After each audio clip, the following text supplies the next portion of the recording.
I read The Night We Met by Abby Jimenez. She released this March 27th. I bought it on that day. It was one of my most anticipated because she is one of my favorite authors. So, with that being said, I think my rating is a little bit biased. You should read it before you take my advice, but I'm gonna give it to you anyways. So, my rating out of 5 stars is a 4.5, and essentially, this book is about, non spoiler wise, Larissa meets Mike and Chris at the same concert night they met, and she chooses to go with Mike when she had met the perfect man who she didn't know at the time, which was Chris. She's dating Mike, but discovers Chris is a perfect man. And she can't help but think what would have happened if she had chosen differently. That's my non-spoiler. So my spoiler, I'm about to go into details. You can stop here and see if you want to read it or not. I loved it. I connected a lot more to Mike, even though the protagonist is Chris, because I felt like the whole thing was really messy, but also I super in-depth related to Mike more.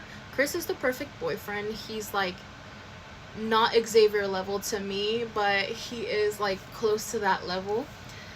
So Chris sees Larissa again, knowing that Mike is dating her already, because Mike asks for the favor at super early in the morning. I think it was like 6 in the morning. Mike had to take her to the hospital to take her mother for a surgery. She couldn't drive because her mother has a stick shift car that she doesn't know how to drive, and her car is in the car mechanic where she can't afford to for the repairs, so the car can't get released yet. Chris takes her and she's super worried, and they finally make it there.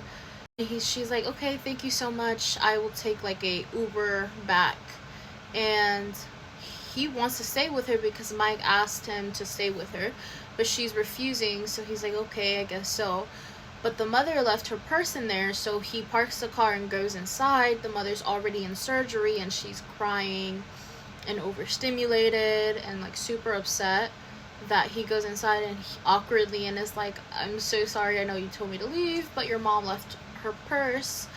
So he's just trying to make her feel better, and she's like, thank you so much, thanks again for the ride, you can go. And he's like, no, I'm not leaving, let's go have breakfast together. And she's like, I'm hungry, but I don't really have an appetite to eat.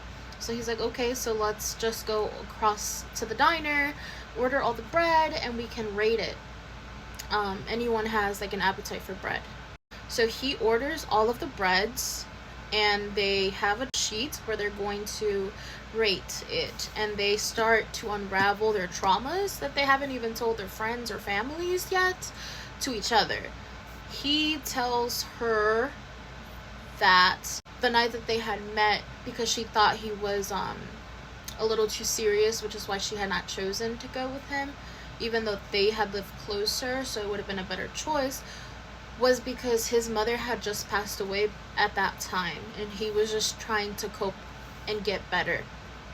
And it was Mike's way of getting him out so that he wouldn't be stuck in like being depressed and alone, that he was dragged there to the concert to begin with. Anyways, so then she goes along to open up about her father having been an alcoholic and gambler who stole her identity and put her in a $30,000 debt in a whole bunch of loans and credit cards, I believe.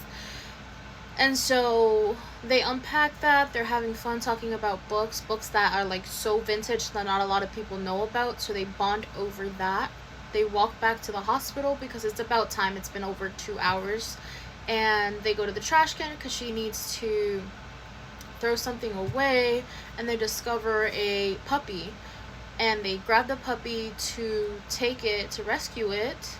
Chris is going to take it because Xavier is in town. If you don't know who Xavier is, he's from Say You'll Remember Me, the book 1, because it's surrounding the same friend group.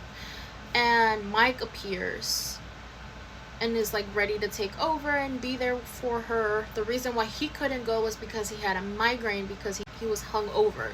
But she doesn't know that. She doesn't like alcoholics. And we don't unravel that he's an alcoholic until later on. Every time he says he has a migraine, it's because he's hungover, and these hangovers are slowly start from weekends to weekdays, from nights to daytime, and it's just a really big mess. So each one of those times, Chris has to step up to be there for her and does small things. For example, Chris told Mike, "You owe me one. What you can do for me is pay to get her car taken out of the mechanic shop." So Mike does that. Mike asks or doesn't know what should he get for her birthday or stuff like that. Chris knows because he knows her really well. It was a huge snowstorm, and he's super unrested knowing that she's gonna go out car out of the snow. So he wakes up at like 4 to 5 in the morning, shovel her car out so that she can have a little more rest and doesn't have to do it herself. He leaves it at that. He doesn't tell anyone that it was him so that they can think it's Mike. Another thing is he bought an EpiPen because she is severely allergic to nuts, where she'll go into shock, just for his sanity to feel well, that if she needs it, he has an extra. Whenever he had to take her somewhere because Mike couldn't, he would always check her medicine because he's a pharmacist. And now they co-parent this dog because he's a pharmacist, has a busy schedule, can't potty train him, so she offers to do so in exchange for him keeping the dog, because she's not allowed to in the apartment she lives in. Plus, it's already cluttered since she lives with her mother, and unfortunately her mother brought in her boyfriend, who she doesn't like.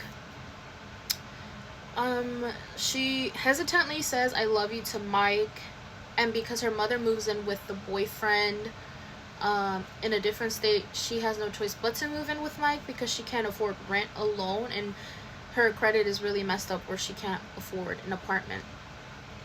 She works multiple jobs. Chris finds ways to find foods or restaurants that don't have nuts, stuff like that. Just super attentive.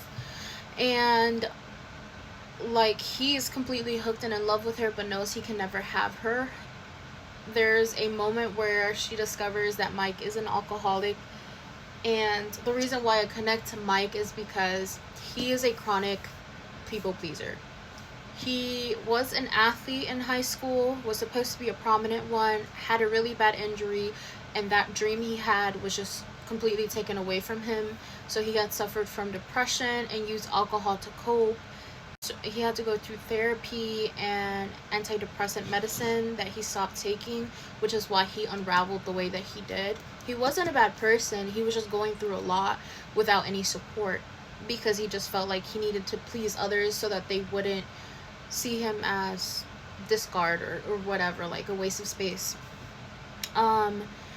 A huge argument happens at the cabin when Mike and her have been together for a year, and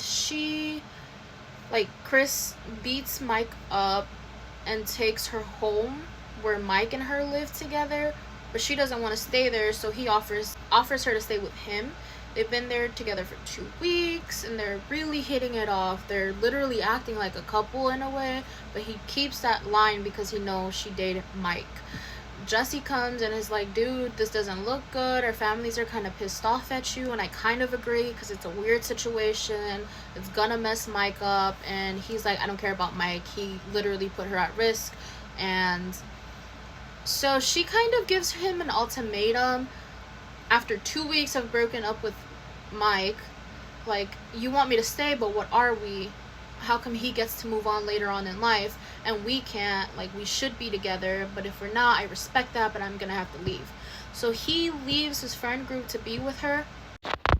Sorry guys, it's nighttime and I didn't finish because I had somewhere to go. Anyways, so he left his friend group to be with her. They spent a beautiful weekend at this place. I forgot where it was, but they went to a place for his birthday. It was beautiful. When they go back, he had applied to work at a hospital because he was working as a retail pharmacist, and it was really bad because people were so rude, and he got hired. So he put in his 2-week notice, and he is on his last day. Mike shows up on his last day, and he's like, "Hey, can we talk? I haven't seen you in a while."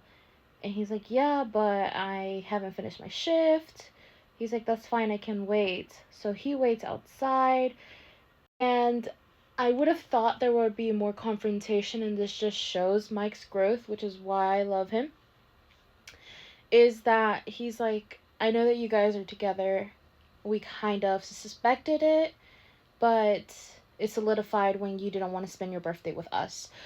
And it's okay. I'm happy for you guys. I just want her to be happy because I love her, but I love you more.